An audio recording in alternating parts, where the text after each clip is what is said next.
अकोल्यातील civil line पोलिसांनी blackmailing व खंडणी उकळणाऱ्या टोळीचा पर्दाफाश करत तिघांना अटक केली आहे।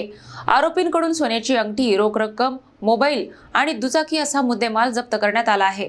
अकोला शहरातील सिव्हिल लाईन पोलिसांनी ब्लॅकमेलिंग आणि जबरदस्तीने खंडणी उकळणाऱ्या टोळीवर मोठी कारवाई केली आहे। या प्रकरणी नितेश प्रभाकर थोप, लता नितेश थोप आणि लीलाबाई वसंतराव पाखरे यांना अटक करण्यात आली आहे। फिर्यादी सुनील खेडकर यांना एका महिलेने फोन करून कामाच्या बहाण्याने बोलवले। त्यानंतर आरोपींनी त्यांना कारमध्ये बसवून शौर्यवाडा परिसरात नेले आणि बनावट नाते सांगत शेतात घेऊन गेले। तेथे मारहाण करत त्यांच्या हातातील सोन्याची अंगठी हिसकावून घेतली आणि फोटो व्हिडिओ व्हायरल करण्याची धमकी देत 2.5 लाख रुपयांची मागणी केली। भीतीपोटी फिर्यादीकडून 10,000 रुपये उकळण्यात आले। या घटनेची गंभीर दखल घेत पोलिसांनी तात्काळ तपास सुरू करून आरोपींना अटक केली। या कारवाईत 75,000 रुपयांचा मुद्देमाल जप्त करण्यात आला असून पुढील तपास सिव्हिल लाईन पोलीस करत आहेत।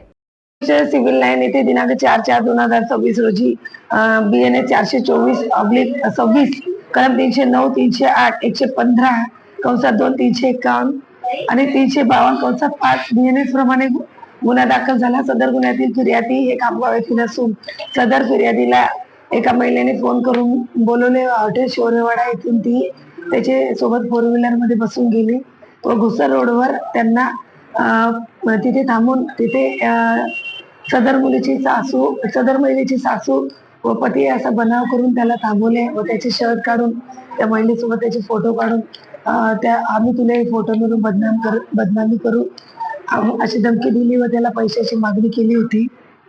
तसेच त्याच्या हातातली अंगठी काढून घेतली होती। फिर्यादीला त्यांनी एका पर्टिक्युलर रकमेची मागणी केली होती। फिर्यादीचं म्हणणं होतं की माझ्याकडे एवढे पैसे नाहीये, तर फिर्यादीने त्याच्याकडे असलेले 10,000 रुपये त्यांना त्यावेळेला दिलेले होते व त्याला पुन्हा फोन करून सदरील महिला ही जर तू आम्हाला इतके पर्टिक्युलर रक्कम दिली नाही तर आम्ही तुला हे तुझ्या घरी फोटो वगैरे ब्लॅकमेल केलं अशा गुन्हा दाखल होता।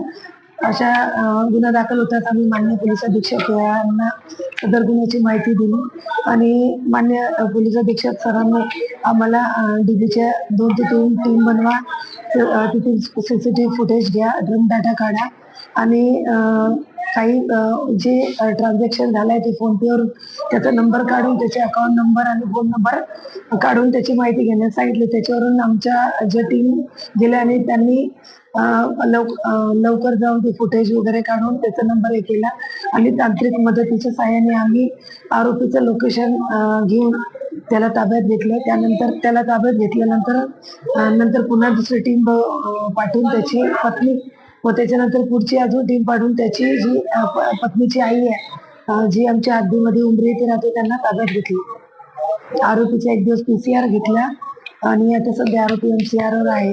आरोपीने जे फिर्यादीची जी अंगठी आणि जी पैसे 10,000 रुपये घेतले त्याची रिकव्हरी झालेली आहे।